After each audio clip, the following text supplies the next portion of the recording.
हरे हरे ओम नमः शिवाय इत्यादी हे मंत्र व्यर्थ आहेत आणि बाकी हे ओंकार, रंकार, ज्योत निरंजन, सतनाम आदी ही 5 नामही व्यर्थच आहेत. अकाल मूर्त शब्द स्वरूपी राम सत्पुरुष ही व्यर्थ नावे आहेत, ही मोक्षदायक नाही आहेत, ही उपमात्मक नावे आहेत. त्या सत्पुरुषाला तर आपल्याला मिळवायचंय, त्या अकाल मूर्तला तर शोधायचंय ज्याचे गुण गायले जातात.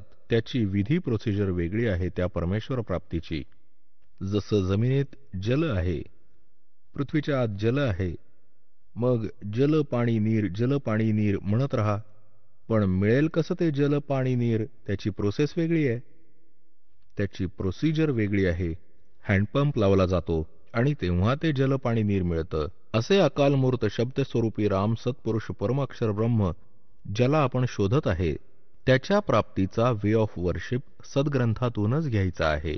कोणाच्या दंतकथा लोकवेदातून नकोच. श्रीमद भगवद्गीतेच्या 8व्या अध्यायाच्या 13व्या श्लोकात लिहिलं, ओम इति एकाक्षरम ब्रह्म विहारण मामनुसमरण ये पर्याति तजन देहम स याति परमाम गतिम.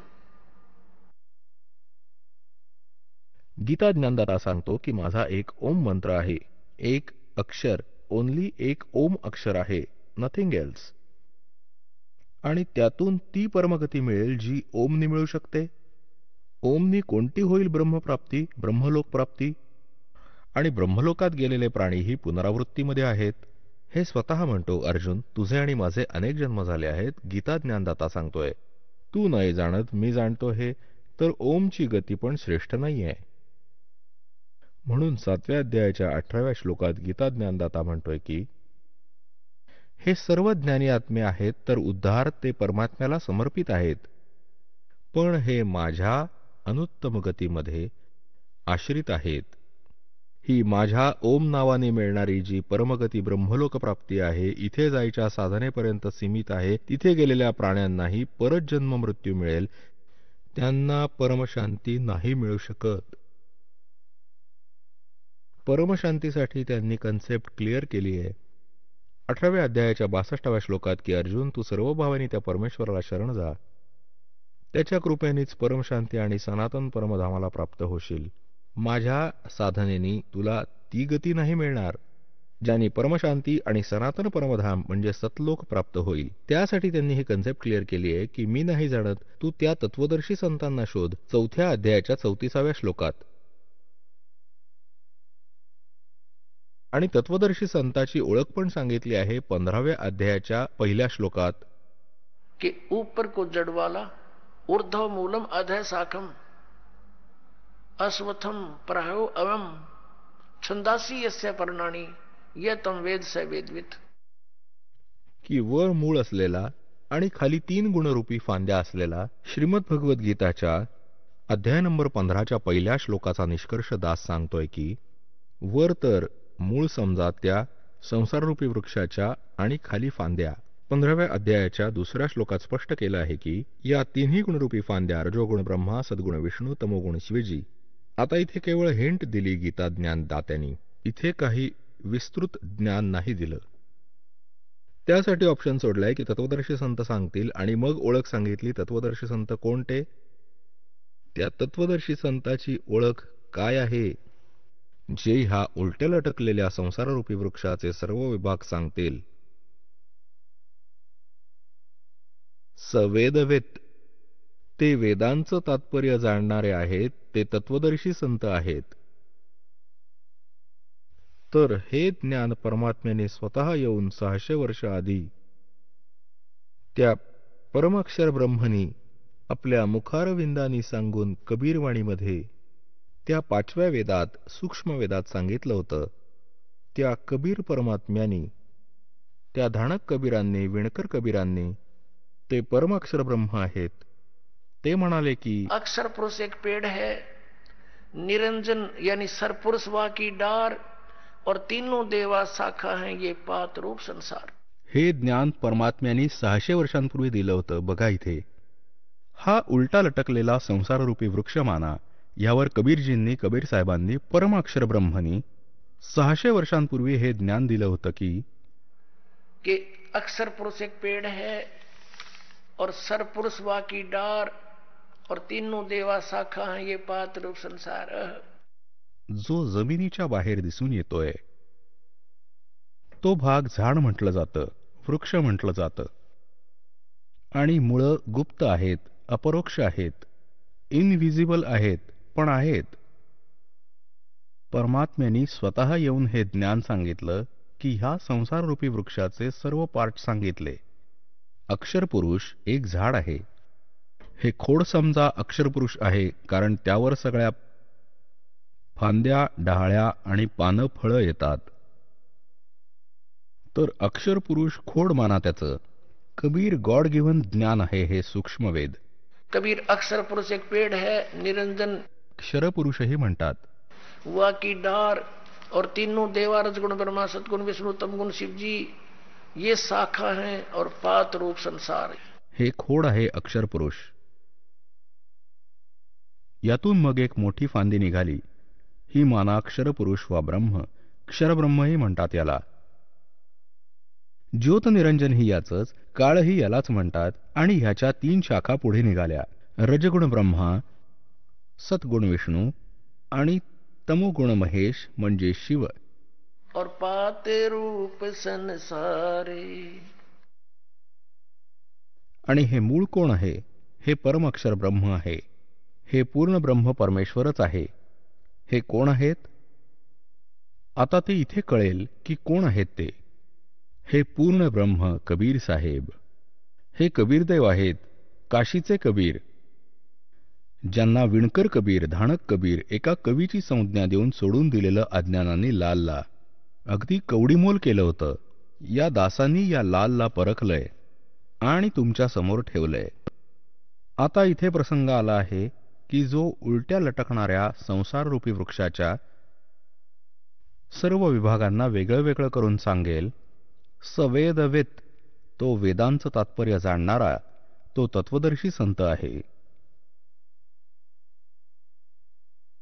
आता तत्वदर्शी संताची भूमिका करण्यासाठी स्वतः परमेश्वर येतात. सचखंडातून चालत येतात, सत्यलोकातून, तिसऱ्या मुक्तिधामातून. त्या धूलोकाच्या तिसऱ्या स्तरात परमात्मा स्वतः बसले आहेत. एकदेशी आहेत, साकार आहेत, मानवसदृश आहेत. आणि तिथून गतिमान होऊन सहशरीर येतात आणि इथल्या आपल्या महान आत्म्यांना भेटतात. त्यांना तत्वज्ञान सांगतात, कारण त्यांनी ह्या अज्ञानी ऋषी, महर्षी आणि आचार्यांचं अज्ञान ग्रहण करून ठेवलेलं असतं. त्यांना हे तत्वज्ञान दाखवतात, आपल्या स्थितीशी परिचित करतात, सचखंड सत्यलोकात नेऊन परत आणतात. मग ते संत त्या परमेश्वराद्वारे प्राप्त झालेले ज्ञान डोळ्याने बघितलेल्या पूर्ण ब्रह्मांडाला, सत्यलोकाला आपल्या वाणीमध्ये ढोलाच्या डंक्यावर आवाज लावून ऐकवतात आणि सांगतात की कबीर इज गॉड. धानक रूप रहा करतार, अनंत कोट ब्रह्मांड का एक रति नहीं भारे, सतगुरु पुरुष कबीर हैं ये कुल के सिरजनहार. त्या महापुरुषांनी ज्यांना परमात्म्याचा साक्षात्कार झालाय आणि सचखंड सतलोक ते स्थान पाहिलं जिथे भगवान राहतात, त्या सर्वांनी सांगितलं की परमात्मा साकार आहे, सशरीर आहे, त्याचं नाव कबीर आहे, तो मानव सदृश आहे. आणि हेच परमात्मा काशीमध्ये धाणक रूपात, विणकर रूपात प्रकट झाले होते आणि तत्वज्ञान देऊन पुन्हा गेले. आता गीतेतल्या अध्याय नंबर 15च्या श्लोक नंबर 1 मध्ये हे स्पष्ट झालं की तत्वदर्शी संत तो असेल जो संसाररूपी वृक्षाच्या सर्व पार्ट्सना, सर्व भागांना भिन्न भिन्न दाखवेल. पुण्यात्म्यांनो, परमात्मा स्वतः आले होते ते ज्ञान देण्यासाठी. आणि या अज्ञानींच्या कारणाने, या ऋषी, महर्षी, आचार्य, मंडलेश्वर, नकली गुरूंच्या कारणाने या अज्ञानाला ऐकून त्या लालला कवडी समजून टाकलं केराच्या टोपलीत. आणि कवडीला आम्ही उचलून छातीशी धरलं. जे पूजेच्या योग्य भगवान नव्हते, जे भगवानच नव्हते, त्यांना आपण पूजत होतो. याच 15व्या अध्यायाच्या 1 ते 4 पर्यंतचा निष्कर्ष आहे की अक्षर पुरुष एक पेड़ है, निरंजन वा की डार, तीनों देवा रजगुण ब्रह्मा सतगुण विष्णु तमगुण शिव जी ये शाखा है और पात रूप संसार। आपण खाली आहोत, आपण पातरूपात. आणि परमात्मा मूळ कोण आहे? तो परमाक्षर ब्रह्म आहे. त्याला परमाक्षर पुरुष म्हणा किंवा परमाक्षर ब्रह्म म्हणा, हवं तर त्याला परमेश्वर म्हणा, परमेश्वर. आणि मग सांगितलं की 15व्या अध्यायाच्या 4थ्या श्लोकात म्हटलं की त्या पश्चात या तत्वज्ञान रूपी शस्त्रांनी, अर्थात ह्या अज्ञाननाशक हत्याराद्वारे त्या अज्ञानाचा नाश करून, म्हणजे तत्वज्ञान समजून त्याच्यानंतर परमेश्वराच्या त्या परमपदाचा शोध घ्यायला हवा, जिथे गेल्यानंतर साधक परत फिरून या संसारात कधीच नाही येत. त्यांना पूर्ण मोक्ष प्राप्त होतोच. आणि ज्या परमेश्वराने सर्व ब्रह्मांडाची रचना केली आहे, आता गीता ज्ञानदाता तर या संसाररूपी वृक्षावरील ब्रह्मांडांचे रचनाकार पण नाहीत, कारण गीतेच्या 15व्या अध्यायाच्या श्लोक नंबर 3 मध्ये म्हटलं की या संसाररूपी वृक्षाची म्हणजे सर्व ब्रह्मांडाची माहिती मी नाही जाणत. या विचार काळात जसं तुझ्या आणि माझ्या गीतेच्या डिस्कशनमध्ये मी सांगतोय की मला ज्ञात नाही, त्याच्या परिस्थितीशी मी परिचित नाही, त्याचं चांगल्या प्रकारे मला परिपूर्ण ज्ञान नाहीये, तर यांनी सिद्ध झालंय की हे सृजनहार नाहीत गीता ज्ञानदाता. आणि तो सृजनहार आहे ते कबीर देव आहेत, परमाक्षर ब्रह्म आहेत. त्यांनी आपल्याद्वारे रचलेल्या सृष्टीला स्वतः येऊन सांगितलंय. काय सांगितलंय की अक्षर पुरुष एक पेड़ है, निरंजन वा की डार, और तीनों देवा शाखा है, ये पात रूप संसार. आता त्या मुळाला सोडून बाकी सर्व डिस्कस केलंय भगवंतांनी. आणि त्यासाठी या दासाला पाठवलंय की मूळ कोण आहे. सांगितलं तर आधीच होतं की हम ही अलखला है कुतुब गोस और पीर, और कह कबीर खालिक दनी हमारा नाम कबीर. आम्ही साऱ्या सृष्टीचे रचनाकार आहोत आणि मी स्वतः परमात्माच आहे. पण आपण या अज्ञानींच्या विधानानुसार त्या भगवंताला नाही ओळखलं की कबीर इज गॉड. आणि इनफॅक्ट कबीर इज गॉड. आता सर्व पुरावे तर तुमच्या समोर आले. वास्तविक कबीरच भगवान आहेत. तर पुण्यात्म्यांनो, आपल्याला भगवान हवाय आणि सद्ग्रंथात प्रमाणित तोच भगवान. जसं आपले सद्ग्रंथ वेद आणि गीता जे सांगतात त्यात जे प्रमाण आहे तोच गॉड आहे. त्याचे लक्षण मिळतात तोच भगवंत, तोच गॉड. आणि त्यात ज्यांचं लक्षण नाही मिळत ते गॉड नाहीत. मग आपल्याला त्याची आवश्यकता काय आहे? तर गीतेत अध्याय नंबर 15 श्लोक नंबर 16 आणि 17 मध्ये 3 पुरुष सांगितले. एक क्षरपुरुष, दुसरा अक्षरपुरुष आणि तिसरा परमाक्षर पुरुष. आता गीतेच्या 8व्या अध्यायाच्या श्लोक नंबर 1 मध्ये अर्जुन विचारतो की भगवान, गीता ज्ञानदात्याला विचारलं, तुम्ही 7व्या अध्यायाच्या 29व्या श्लोकात ज्या तत्वब्रह्माविषयी म्हटलं आहे की त्या जी व्यक्ती जन्म आणि मरण ह्यातून सुटण्यासाठी जो प्रयत्नशील आहे, जरा म्हणजे वृद्धावस्था, वृद्धत्वाचं संकट, आणि मरण म्हणजे मृत्यू, या दोन्हीतून सुटण्याचा जे प्रयत्न करतात, जगातील अन्य काही डिमांड नाही करत, ते ह्या तत्वब्रह्माशी परिचित आहेत आणि साऱ्या अध्यात्म ज्ञानाशी आणि सर्व कर्मांशी परिचित आहेत. तर अर्जुनाने विचारलं 8व्या अध्यायाच्या प्रथम श्लोकात की किम अध्यात्म किम कर्म पुरुषोत्तम. कारण हा तर पुरुषोत्तम समजत होता त्याला, श्रीकृष्णाला अर्जुन. तर मग यांनी विचारलं, कोण आहे तद्ब्रह्म? 8व्या अध्यायाच्या 3ऱ्या श्लोकात गीता ज्ञानदातांनी म्हटलं की तो परमाक्षर ब्रह्म आहे. आता त्याला परमाक्षर ब्रह्म म्हणा किंवा परमाक्षर पुरुष म्हणा, एकच आहे. 8व्या अध्यायाच्या 5 आणि 7 मध्ये गीता ज्ञानदाता सांगतोय की अर्जुन, तू युद्ध पण कर, माझं स्मरणही कर, माझ्यात भावित होऊन माझ्यावर श्रद्धा ठेवून भक्ती करत शरीर त्यागून गेलास तर मला प्राप्त होशील. 8व्या अध्यायाच्या 6व्या श्लोकात म्हटलं की अर्जुन, हे विधान आहे की अंत्यसमयी मन ज्याच्यावर आसक्त होते, ज्यावर ज्याची भावना जडते, ज्यावर ते भावित असतं अभावामुळे, त्यालाच ते प्राप्त होतं. हेच सूक्ष्मवेदातही म्हटलंय. आसा ता बासा होई, मन कर्म वचन सुमरियो सोई. आता आजवर जितकेही पवित्र हिंदू धर्मात धर्मगुरू होते त्यांनी गीतेच्या अध्याय नंबर 5 आणि 7 चा तर अनुवाद केला. अनुवाद म्हणजे आपल्या प्रवचनात तर यांचं वर्णन करत असत की भगवंत म्हणतात, मला शरण ये, तू युद्ध कर पण मला शरण तर ये. पण 8व्या अध्यायातले 8, 9, 10 गीतेतच लिहिले. त्यांच्याविषयी टिप्पणी का नाही केली यांनी आजवर? कारण हे त्यांना ज्ञात नव्हतं. हे तत्वज्ञानाशी अपरिचित आहेत. हे स्वतः भ्रमित आहेत. पूर्ण समाज, मानव समाजाला यांनी भ्रमित केलेलं आहे. त्यात काय म्हटलं? 8 व 9 आणि 10 मध्ये म्हटलं की त्या परमाक्षर ब्रह्मची साधना करणारा त्याला प्राप्त होईल. त्याची साधना करणारा त्यालाच प्राप्त होईल.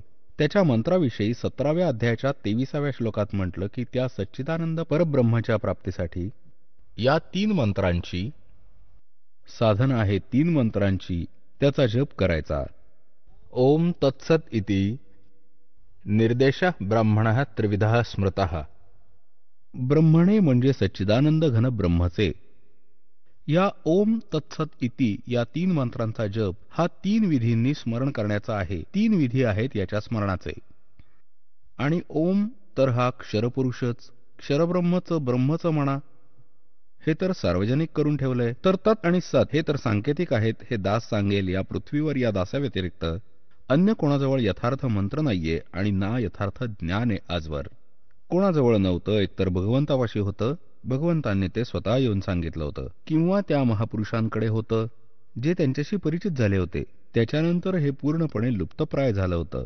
त्याला पुनर्जागृत करण्यासाठी दासाची सेवा दिली परमेश्वरांनी. या दासाला पाठवलं आहे तुम्हा पुण्यात्म्यांपर्यंत हा सत्संदेश पोहोचवण्यासाठी.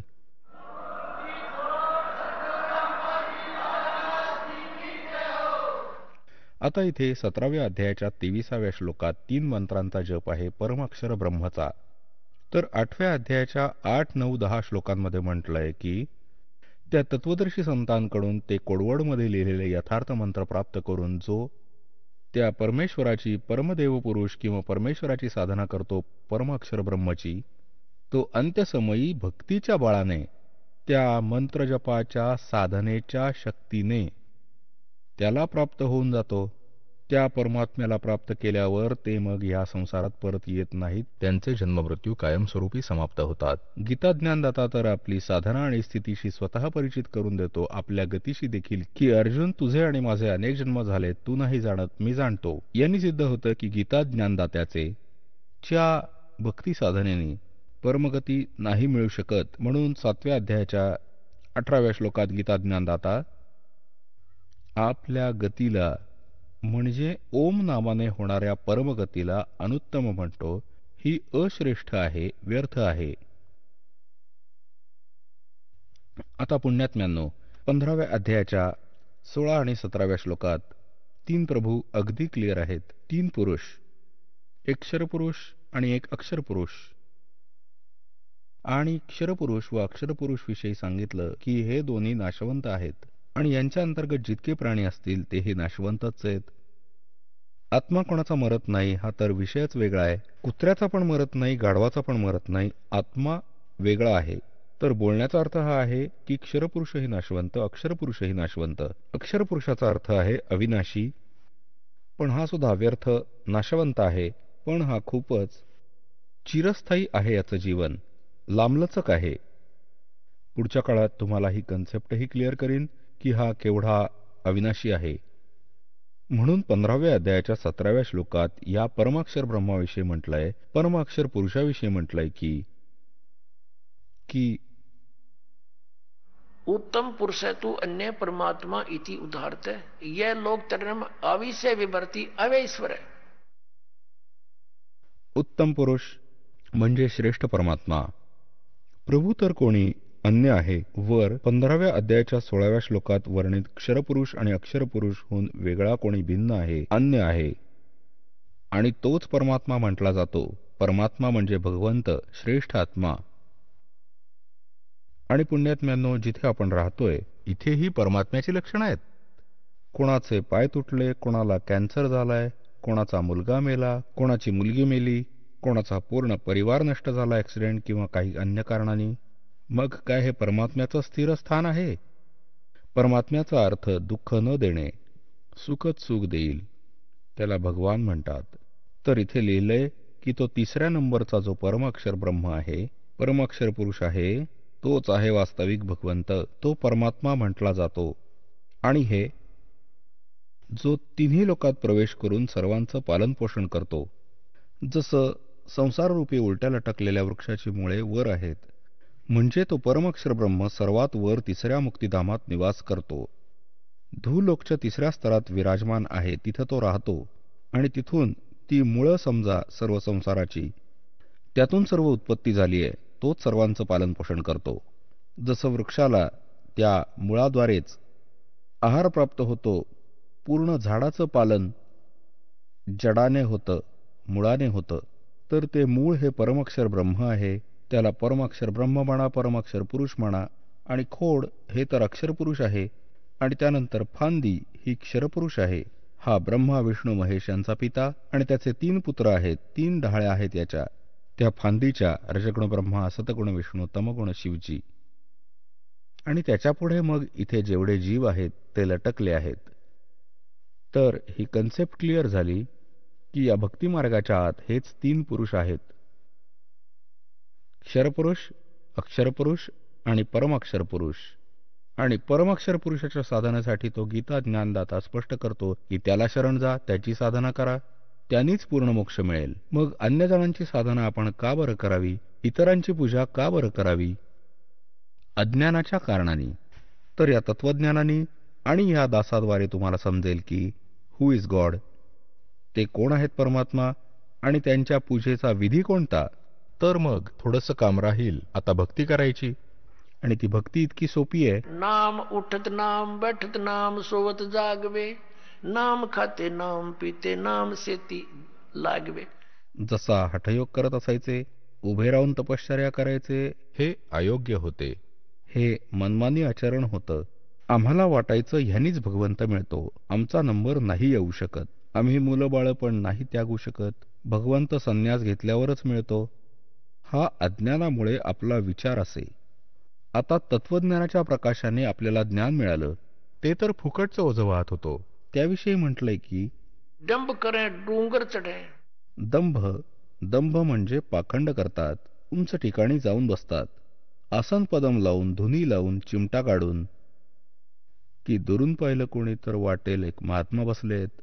आम्ही विचार करत होतो की भाऊ असा मिळतो भगवान अज्ञानतावश. याविषयी सूक्ष्मवेदात म्हटले आहे, दंभ करे डोंगर चढे. डोंगर म्हणजे उंच स्थानावर, डोंगर डोंगरावर बसतात. डंब करे डोंगर चढे अंतरजीनी झूल, और जग जाणे बंदगी करे बोवे सूळ बबूल. होय होय. जेव्हा जनतेला वाटतं की हे भक्ती करतात, तेव्हा हे तर बाभळीचे काटे लावत असतात, कारण साधना शास्त्राविरुद्ध आहे. तप से राज राजमद मानम, जन्म तीसरे शुक्र स्वानम.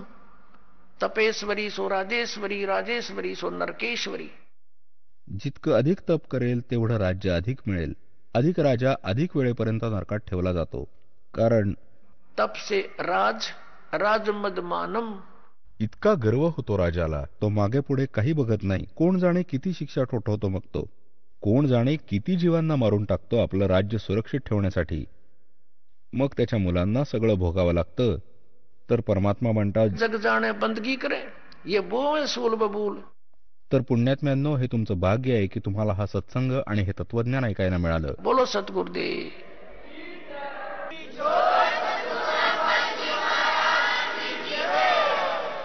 परमपिता परमात्मा पूर्ण ब्रह्म सर्व सृष्टी रचनहार कुळाचे मालक कबीर देवजी, कबीर परमात्म्याच्या असीम कृपेने आम्हाला हा सत्संग प्राप्त झाला. पुण्यात्म्यांनो, सत्संगाचा काय अर्थ आहे? साधी गोष्ट आहे. जिथे सत्यता असेल,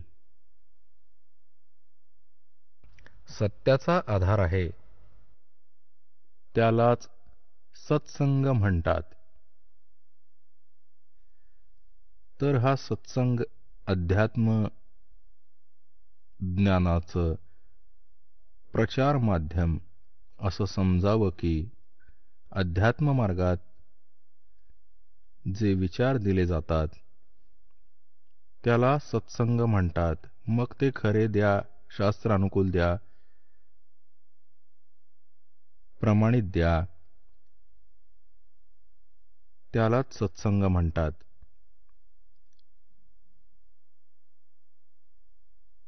आजवर जे काही ज्ञान ऐकलं ते अज्ञान होतं.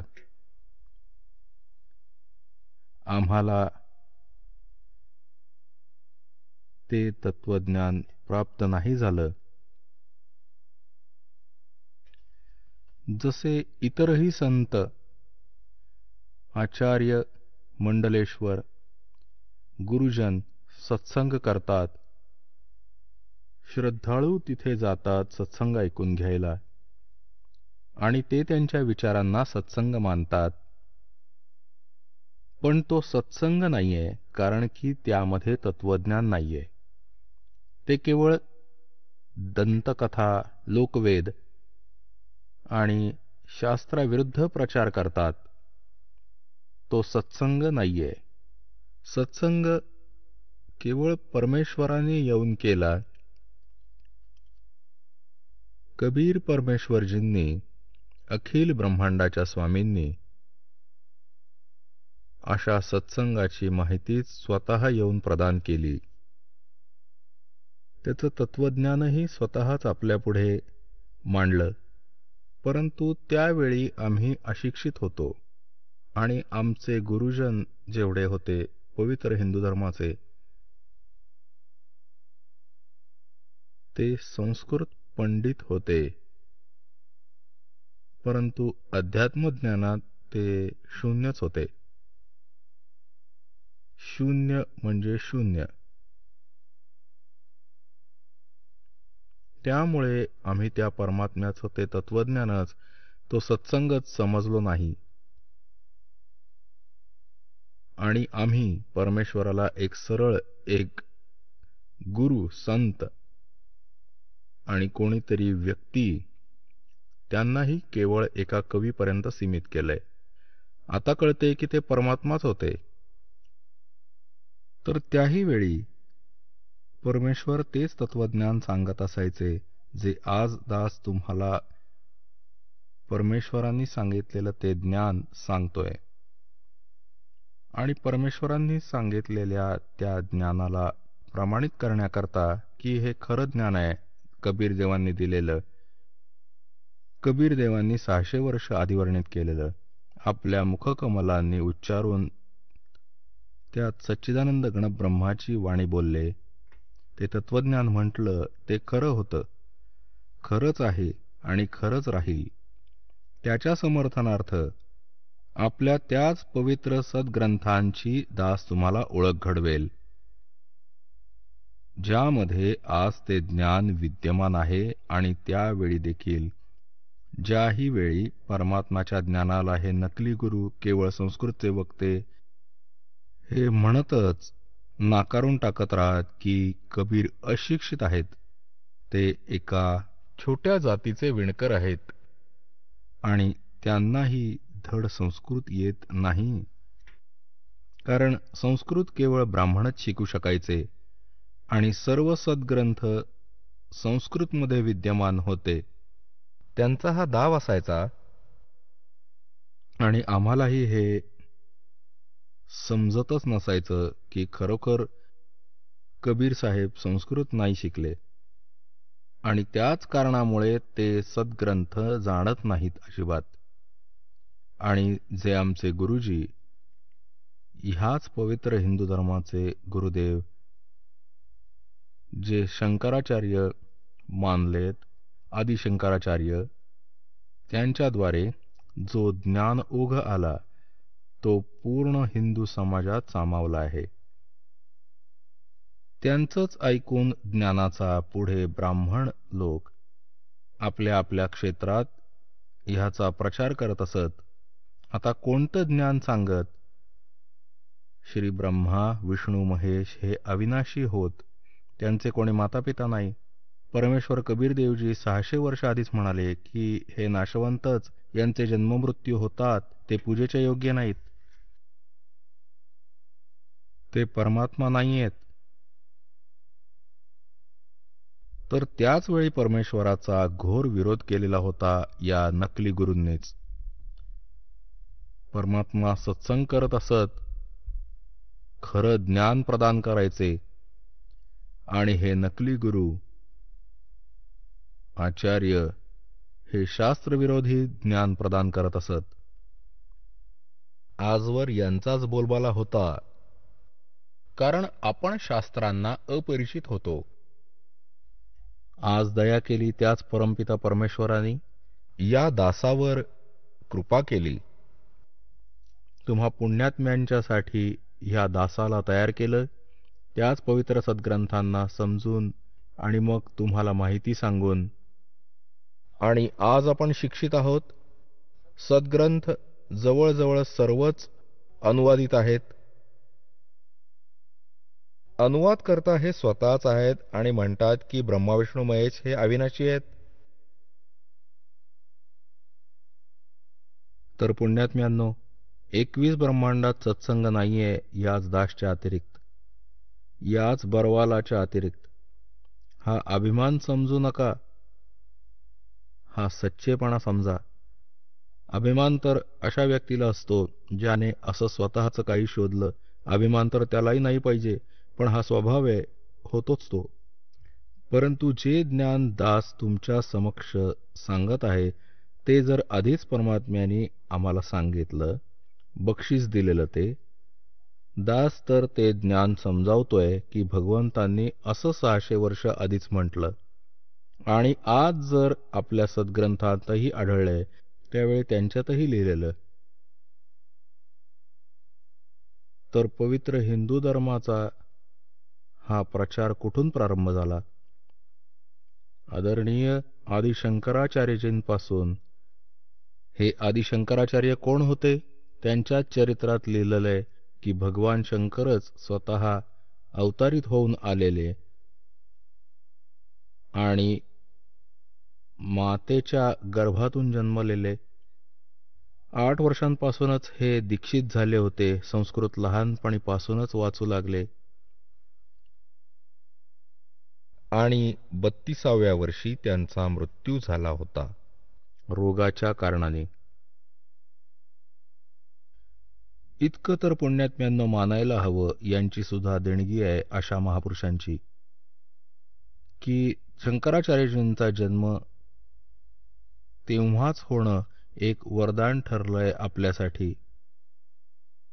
कारण की त्याच समयी बौद्ध धर्माचा प्रचार बराच चालू होता आणि शंकराचार्यजींनी बौद्ध धर्माचा त्याचाच विरोध केलेला ज्ञानाने, भांडणाने नाही, ज्ञानाने विरोध केलेला. आणि त्याचाच परिणाम हा झाला की आजवर भक्ती जीवित आहे.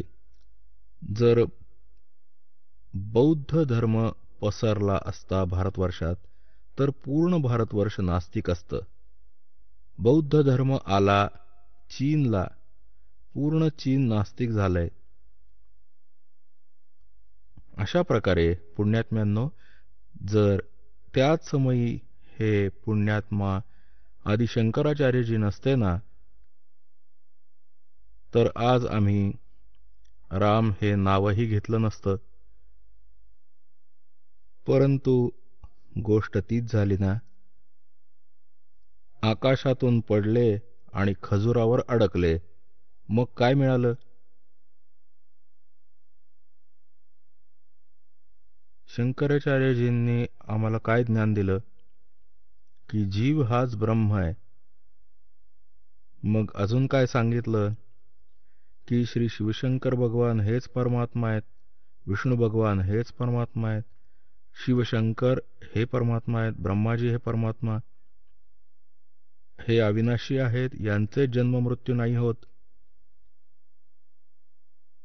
आणि हे त्यांच्याच आदरणीय शंकराचार्यांचे हे पूज्य इष्टपण रामकृष्ण, श्रीकृष्ण आणि भगवान विष्णू, भगवान शंकर आदी ब्रह्माजींची तर पूजा हे करत नाहीत. आजचा जो सत्संग आपल्यासाठी असेल, तो सत्संग 21 ब्रह्मांडात नाहीये. आणि सद्ग्रंथांचं ज्ञान ह्याही दासाच्या व्यतिरिक्त, या परमात्म्या व्यतिरिक्त वा तशा महापुरुषांच्या व्यतिरिक्त जे परमात्म्याशी परिचित झाले, साक्षात्कार झालेला त्यांना, ते थोडे महात्मे आहेत. पूर्ण विश्वात त्यांच्याही व्यतिरिक्त पूर्ण विश्वात ज्ञान नाही, अध्यात्म ज्ञान बाकी नाही, वेद आणि शास्त्रांचं ज्ञान नाही. मग सत्संग काय केलं अशांनी? उलट ज्ञान सांगितलं. आता तुम्हाला दाखवतो की ही जी शंकराचार्य परंपरा आहे त्यात कशी पूजा असते, तिथे काय सत्संग सांगतात आणि कोणाला हे पूज्य मानतात. पुण्यात्म्यांनो, एक विशेष कृपा आहे परमात्म्याची. आज मानव समाजाला ते सत्य ऐकायला मिळत आहे, ज्याची आम्हाला आधीच आवश्यकता होती. तरीही आम्ही आभारी आहोत त्या परमपिता कबीर भगवंताचे, ज्यांनीच प्रकटून स्वतः दया केली आम्हा दासांच्यावर आणि हे तत्वज्ञान समजावलं. हे बघून घ्या, एक पुस्तके, एक पत्रिका मासिक श्रीमाता, आणि हे श्रीमाता कम्प्युसिस प्रायव्हेट लिमिटेडचं प्रकाशन. आषाढ पौर्णिमा संवत 2066, जुलै 2009, वर्ष 8, अंक 97. हे तसंच इथून प्रसिद्ध होतं. शंकराचार्य परंपरा संपोषिका श्री विद्यासाधक सहायिका. ह्यामध्ये शंकराचार्य परंपरा इथून सुरू होतीये. नारायणम पद्मभुवम वसिष्ठम शक्तिं च तत्पुत्र पराशरम च व्यासम शुकम गौडपदम महंतम गोविंद योगेंद्रम अस्य शिष्यम. आता हे काय सांगितलं की हे ते त्यांचे पूज्य देव. कोण? नारायणापासून सुरू ते नारायण. बर, मग तिथून मग वसिष्ठजी, ब्रह्मर्षी वसिष्ठ. वसिष्ठजींचे पुत्र होते ते शक्तिदेव. हे श्री शक्तिदेव. आणि शक्तिजींचे पुत्र होते ते पराशर, यांनाच पाराशरही म्हणतात. श्री पाराशरजी. आणि पराशरांचे पुत्र होते ते व्यासजी, भगवान वेदव्यासजी. आणि वेदव्यासजींचे पुत्र होते ते शुकदेवजी. त्यांच्यानंतर मग श्री गौड पादाचार्य, श्री गोविंद भागवत पादाचार्य, आणि मग हे त्यांच्यानंतर झाले श्रीमद आद्य शंकराचार्य. आद्य शंकराचार्य. नारायणम स आरंभम शंकराचार्य मध्यम. यांनी आपलं, हा इथे काय आहे या वर्तमानात, की आता हे शंकराचार्य ते 4 मठांवर श्री स्वरूपानंदजी, हे स्पष्ट नाही दिसत आहे, ज्योतिष पीठाधीश्वर व द्वारका शारदा पीठाधीश्वर, आणि स्वामी श्री निश्चलानंद सरस्वतीजी पुरी गोवर्धन पीठाधीश्वर, आणि हे ते श्री भारती तीर्थजी शृंगेरी पीठाधीश्वर. मग यांचे हे ते भगवंत कोणते हे बघूयात. हे नारायण किंवा विष्णूजी, आणि हे श्री ब्रह्माजी, आणि हे श्री शिवजी. हे त्यांचेच आराध्य देव. हा एक ग्रंथ आहे, ज्योतिर्मय ज्योतिर्मठ. अजून दाखवतो तुम्हाला. हे ते श्री स्वरूपानंदजी, शंकराचार्य 2 पीठांचे पीठाधीश्वर. बघा नीट इकडे. हे ते शंकराचार्य जे वर्तमानात 2 पीठं सांभाळत आहेत, ज्योतिर्पीठ आणि द्वारकापीठ. आता इथे बघून घ्या दुसऱ्या पानावर, ज्योतिर्मय ज्योतिर्मठ हे पुस्तकाचं नाव. हे कोणाचे संरक्षक होते? अनंत श्री विभूषित ज्योतिषपीठाधीश्वर एवं द्वारका शारदा पीठाधीश्वर जगद्गुरु शंकराचार्य स्वामी श्री स्वरूपानंद सरस्वतीजी महाराज, ज्यांचंच आपण हे चित्र पाहिलं. आणि संपादक लेखक एवं संकलनकर्ता विष्णुदत्त शर्मा, अध्यक्ष आध्यात्मिक उत्थान मंडल, दिल्ली. प्रेरणास्त्रोत हा श्री सुबुद्धानंद ब्रह्मचारीजी. मुद्रक हे फाईन प्रिंट अँड फॅक्स. परमार्श आणि सहयोग पंडित विपिन बिहारी दत्त रामायणी, श्री पुनीत शर्मा, श्री आशुतोष जोशी. प्रकाशक हे अखिल भारतीय आध्यात्मिक उत्थान मंडल, 1/3234, गल्ली नंबर 2, रामनगर विस्तार, मंडोले रोड, शहादरा, दिल्ली. हे त्यांचेच फॅक्स आणि फोन नंबर. अच्छा, इकडे दाखवतो तुम्हाला 2 नंबर इकडे. आता हे हे एक त्यांचंच पॅड आहे, त्याच्यावर इथे त्यांनीच लिहिलं पूज्य श्रीचा संदेश. कोणाचा? श्री स्वामी स्वरूपानंद सरस्वतीजींचा महाराज. अनंत, इकडे बघा उपमा किती मोठी दिली आहे. अनंत श्री विभूषित श्रीमद जगद्गुरु शंकराचार्य ज्योतिषपीठाधीश्वर श्री स्वामी स्वरूपानंद सरस्वतीजी महाराज, ज्योतिर्मठ बद्रिकाश्रम, हिमालय संचार यात्रा स्थान. हा त्यांनीच स्वहस्ते लिहिलेला लेख आहे. आमचे शंकर अद्वैत दर्शनाच्या अनुसार हे काही शांकर अद्वैत हे काही त्यांचं लिखित जे आदिशंकराचार्यजींनी लिहिलेलं अनुसार भूतभौतिक प्रपंचाच्या मुळाशी प्रकाश आणि विमर्श 2 गोष्टी आहेत, जे मणी आणि त्याच्या तेजा समान परस्पर अभिन्न आहे. प्रकाश शिव आणि चर्चा त्याची शक्ती, जसं शिव आणि पार्वती. हे बघा, त्याची शक्ती आहे.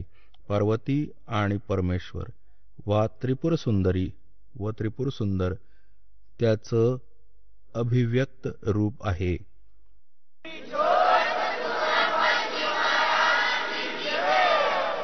चला आता आपण त्या श्रद्धाळूंचे अनुभव जाणून घेऊयात, ज्यांनी जगद्गुरु तत्वदर्शी संत रामपालजी महाराजांकडून दीक्षा प्राप्त केलेली आहे, तसेच त्यांच्याद्वारा सांगितलेल्या भक्ती मार्गावर चालत आहेत. नमस्कार. आपलं नाव सुखदेव वाघजी उगडी. आपण कुठून आलात? काळीटेंबी, तालुका महागाव, जिल्हा यवतमाळ, महाराष्ट्र. आपला व्यवसाय काय आहे? शेतमजुरी. संत रामपालजी महाराजांची गुरुदीक्षा आपण कधी घेतली? 14/12/2013 मध्ये. संत रामपालजी महाराजांची गुरुदीक्षा घेण्या अगोदर आपण व आपला परिवार कोणती भक्ती साधना करत होतात? मी हनुमंताची भक्ती करत होतो. हनुमंताची रोज हनुमान चालिसा सकाळ संध्याकाळ 11 वेळा वाचायचो. हनुमान चालिसा वाचताना माझ्यासमोर लाल लाईट पडायची. लाल लाईट पडताना मी त्या लाईटाला भिडलो नव्हतो, कारण आमच्या शेजारी माहूर तालुका आहे. त्या माहूर तालुक्यामध्ये दत्त जयंतीच्या वेळेस यात्रा भरायची. त्या यात्रामधून शेजारचे मुलं तेथून खेळणे आणायचे आणि तेथून एक ते लालटेनची बॅटरी आणायची. तर ते बॅटरीचा उजेड मारायचे संध्याकाळच्या रात्रीला. तर ती मी पाहायचो. तर मी हनुमान चालिसा वाचताना ते लाल लाईट पडायचे. तर मला असं वाटायचं की माझी कोणीतरी बाहेरून चेष्टा घेत आहे, की लाल लाईट कोणीतरी दाबत आहे मला भेव घालण्यासाठी. मग माझी हनुमान चालिसा वाचणं झाल्याच्या नंतर मी आईला विचारलं की माझी चेष्टा कोण घेत आहे, बाहेरून लाल लाईट पडतायत. तर आई म्हणली की बाहेर तर कोणीच नाही, बाहेर तर कोणीच नव्हतं. मग मी आईला सांगितलं मी चालिसा वाचताना माझ्यासमोर लाल लाईट चमकायची आई. तर आई म्हणाली की तुझ्या ही भक्तीची काहीतरी शक्ती आहे, हनुमंताची काहीतरी तुझ्यावर कृपा आहे. तर मग माझा विश्वास थोडासा दृढ झाला की खरंच या हनुमंतामध्ये काहीतरी शक्ती आहे. मी इतकी चालिसा वाचतो आणि माझ्यासमोर मला थोडाफार काहीतरी चमत्कार दाखवला. तर आई म्हणाली की आपण आपल्या गावात एक संत राहते, त्या संताला आपण ही जे आपल्यासोबत जे घटना घडली ती आपण त्या संताला सांगू. म्हणलं ठीक आहे. तर त्या संतापाशी गेलो आणि त्या संताला सांगितलं की मी रोज हनुमान चालीसा वाचत असतो सकाळ संध्याकाळ आणि माझ्यासमोर असे असे लाईट चमकतात. तर संतानं सांगितलं की तू हनुमान चालीसा रोज वाचत जा, कारण हनुमंताची तुझ्यावर कृपा आहे. म्हणलं ठीक आहे. आणि तू चालीसा वाचताना ग्लास घ्यायचा, त्या ग्लासामध्ये पाणी घ्यायचं आणि उदबत्ती लावायची. उदबत्तीला ज्यावेळेस तू हनुमान चालीसा वाचतं त्यावेळेस त्या उदबत्तीचा अंगारा त्या पाण्यामध्ये पडला पाहिजे. आणि ज्या कोणाला भूतप्रेतची बाधा असेल ती पाणी त्या व्यक्तीला द्यायचं, म्हणजे की त्याची भूतप्रेतची बाधा समाप्त होईल त्या पाण्यामुळे. मी म्हणलं ठीक आहे. मग अशी समस्या माझ्या मोठ्या बहिणीच्या लेकराला व्हायची की त्यांच्यावर भूतप्रेतची बाधा यायची. तर आईनं बहिणीला सांगितलं होतं की सुखदेवला आपल्या हनुमंताची खूप कृपा आहे त्याच्यावर, त्याच्यापासून भूतप्रेतची बाधा दूर होते त्यानं जर पाणी दिलं लेकराला तर. तर मग बहीण लेकराला घेऊन माझ्यापाशी आली. तर मी संध्याकाळचं पाणी घेऊन अगरबत्ती लावून हनुमान चालीसा 11 वेळा वाचला आणि ती पाणी मुलाला दिलं. तर खरंच त्या मुलाचा भूतप्रेत बाधा दूर झाला. मग माझा विश्वास अजून दृढ झाला की खरंच शक्ती आहे हनुमंतामध्ये. मग मी शनिवारचे उपास करायचो.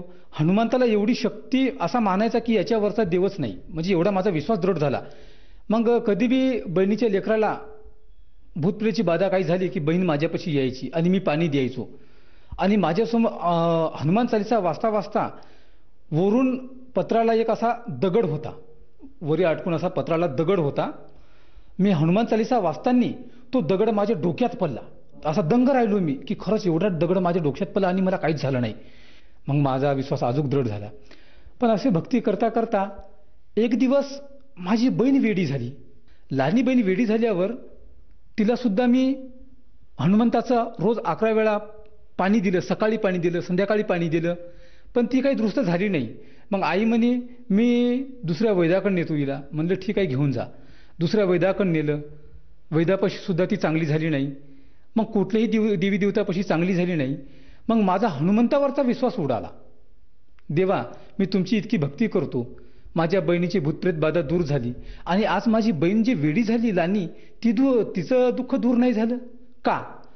कारण मग हिचं जर दुःख दूर होत नसेल तर मग तुमच्या शक्तीचा काही उपयोगच नाही, काही फायदाच नाही तुमची हनुमान चालीसा वाचून, असं मी म्हणालो. असं म्हणलं आणि आईला सांगलं आई मी आजपासून हनुमान चालीसा सोडून देणार. म्हणजे का? कारण आपल्या बहिणीचं दुःख दूर होत नाही आहे. मग हे हनुमान चालीसा वाचून काय फायदा आहे म्हणलं. आज माझी बहीण एवढी वेडी झाली की तिला भान नाही स्वतःचं, लेकराचं, नवऱ्याचं, भावाचं, आई वडिलाचं. मग काय करायचं आपण ही भक्ती करून. सर, जसं तुम्ही सांगत आहात की तुम्ही हनुमंताचे भक्त होते आणि हनुमंत चालीसा हे आपण दररोज नित्यनियमाने 11 वेळेस पाठ करायचे आणि त्या हनुमंत चालीसामुळे आपल्याला काही चमत्कार किंवा साक्षात्कार बघावेस मिळाले.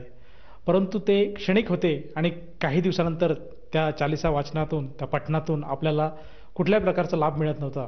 तर मला असं विचारायचं आहे की संत रामपालजी महाराजांचा मार्ग आपल्याला कसा कळाला आणि संत रामपालजी महाराजांची भक्ती आपण कशी स्वीकारली? आमच्या गावामध्ये एक मुलगा होता. त्यांनी संत रामपालजी महाराजांची गुरुदीक्षा घेतली होती. त्यांनी सांगितलं होतं की संत रामपालजी महाराजांच्या चरणी गेल्याच्या नंतर सर्व दुःख दूर होतात. भयंकर अशी कुठलीही बिमारी असेल, कशीही बिमारी असेल तर त्या गुरुजीपाशी गेल्याने ती बिमारी दूर होते. तर माझ्या भावानं संत रामपालजी महाराजांची जे ज्ञानगंगा पुस्तक आहे ती पुस्तक वाचून संत रामपालजी महाराजाकडे हरियाणामध्ये जाऊन गुरुदीक्षा घेतली आणि घरी आला. घरी आल्याच्या नंतर आम्हाला सांगत होता की संत रामपालजी महाराज सर्व शक्तिमान आहे, ब्रह्म विष्णू महेशचा आजोबा आहे, असं ज्ञान आहे असं सांगत होता. तर मला विश्वास नाही पटला पहिले की खरंच ब्रह्म विष्णू महेश हनुमंताच्या वरची कोणती शक्ती आहे. पण पुन्हा राहून एक असा मनात विचार आला, जर हनुमंतामध्ये ताकद असती तर माझी बहीण वेडी झाली नसती. मग मी भाऊ रोज संध्याकाळी सत्संग लावायचा आणि मी ते सत्संग पाहायला बसलो होतो. मग सत्संग पाहता पाहता मला ते सत्संग आवडायला लागला. मला मेमरी कार्डमध्ये सत्संग भरून दिले. शेतामध्ये काम करत असताना आई आणि मी गुरुजीचा सत्संग ऐकत होतो. त्या सत्संगामध्ये गुरुजीनं वाणी सांगितली होती, मैं रो तो सृष्टि को, ये सृष्टि रोहे मोहे, कहे कबीर शियोग को समज ना सकता कोई. ही वाणी ऐकून माझ्या हृदयाला लागली आणि आईला म्हणालो की आई, परमात्मा आलेले आहेत, संत रामपालजी महाराज या धर्तीवर आलेले आहेत आणि आपण त्यांच्याकडं नामदीक्षा घेऊ आणि आपल्या बहिणीला सुद्धा तिथं नेऊ. ही वाणी ऐकून माझ्या हृदयाला लागली आणि संत रामपालजी महाराजाकडे गेलो आणि नामदीक्षा घेतली. सर, जसं तुम्ही सांगत आहात की पूर्वी आपण हनुमंताची भक्ती करत होतात, त्या भक्तीमुळे आपल्याला कुठल्याही प्रकारचा लाभ प्राप्त झाला नाही आणि मग तुम्हाला संत रामपालजी महाराजांचं ज्ञान कळालं, त्यांनी जी सांगितलेली वाणी आपल्या हृदयाला भेटली आणि त्या अनुषंगाने आपण संत रामपालजी महाराजांची गुरुदीक्षा घेतली. जेव्हा आपण संत रामपालजी महाराजांची गुरुदीक्षा घेतली, त्या गुरुदीक्षेमुळे किंवा त्या साधनेमुळे आपल्याला व आपल्या परिवाराला काही लाभ प्राप्त झालेत का? मला मूळव्याधाचा खूप त्रास होता. 5 ते 7 वर्षापासून असा भयंकर त्रास होता की असं वाटायचं की माझा जीव निघून जातो काय की. एवढं रक्त पडायचं, एवढा त्रास व्हायचा. काही कुणा असे औषधी मला दिली की ती लावायची, कोणी पाला द्यायचा, कोणी काही द्यायचं, तरी बी ती मूळव्याधाची बिमारी माझी काही बरी होत नव्हती. तर एका व्यक्तीने मला सांगितलं होतं की मूळव्याधापासून भगंदर बिमारी तयार होते. माझं मानसिक संतुलन बिघडलं गेलं आणि मग कुठली काही घटना ऐकली की मला भीती व्हायला लागायची. कोणाला हार्ट अटॅक आला की मला वाटायचं की मला स्वतःला हार्ट अटॅक येते. कोणी याचा ॲक्सिडेंट झाला की मला भीती वाटायची. कोणाच्या किडन्या गेल्या की मला भीती वाटायची की माझ्या किडन्या जातात का, म्हणजे की माझी BP वाढायची, कधी कमी व्हायची. त्रास व्हायचा मला. मी डॉक्टरांकडे जायचो, डॉक्टरांकडे ECG करायचो, तर मला बिमारी कोणतीच निघायची नाही. हृदयाचा ECG केली, छातीची ECG केली, डोक्याची ECG केली, काहीच बिमारी नव्हती. डॉक्टर सांगायचे की तू स्वतःला कंट्रोल कर, पण मी स्वतःला कंट्रोल करू नाही शिकायचो. मग मी संत रामपालजींना अर्जी लावली. गुरुजीनं सांगितलं, बाळा भक्ती कर, परमात्मा दया करतील.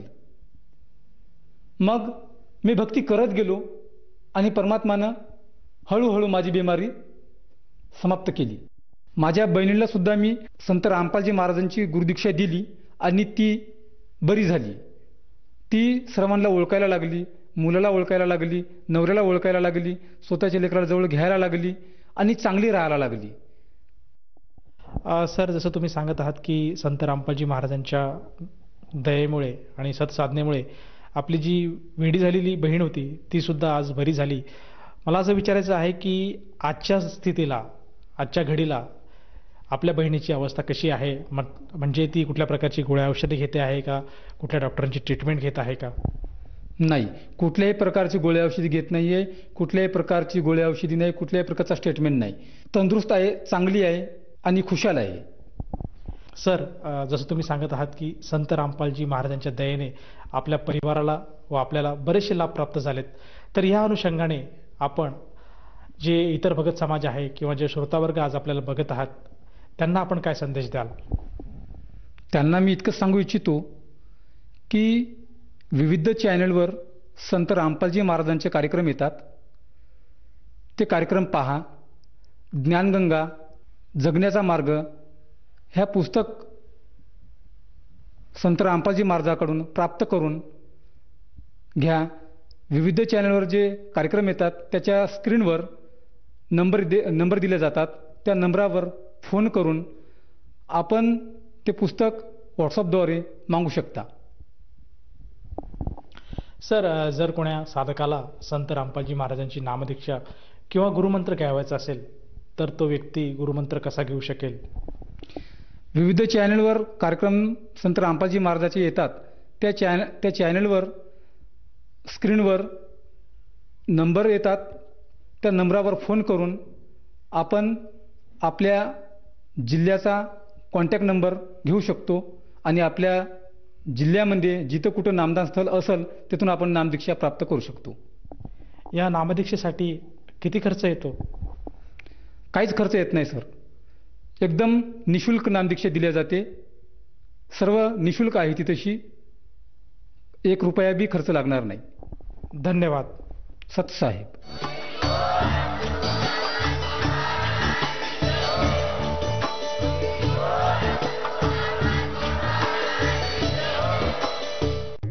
आपण ऐकत होता जगद्गुरु तत्वदर्शी संत रामपालजी महाराजांचे मंगल प्रवचन.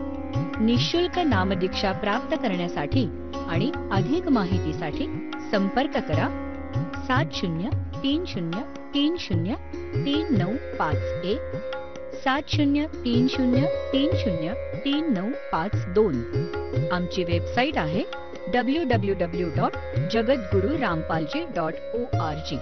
सर्व पवित्र धर्मांच्या व पवित्र शास्त्रांवर आधारित प्रमाणित अनमोल पुस्तक ज्ञानगंगा किंवा जगण्याचा मार्ग यापैकी कोणतेही एक पुस्तक निःशुल्क मागवण्यासाठी आम्हाला आपले पूर्ण नाव, पूर्ण पत्ता, पिनकोड सहित आणि फोन नंबर लिहून 7030303951 7030303952 नंबरवर SMS करू शकता किंवा आम्हाला 7030303950 नंबरवर व्हॉट्सअप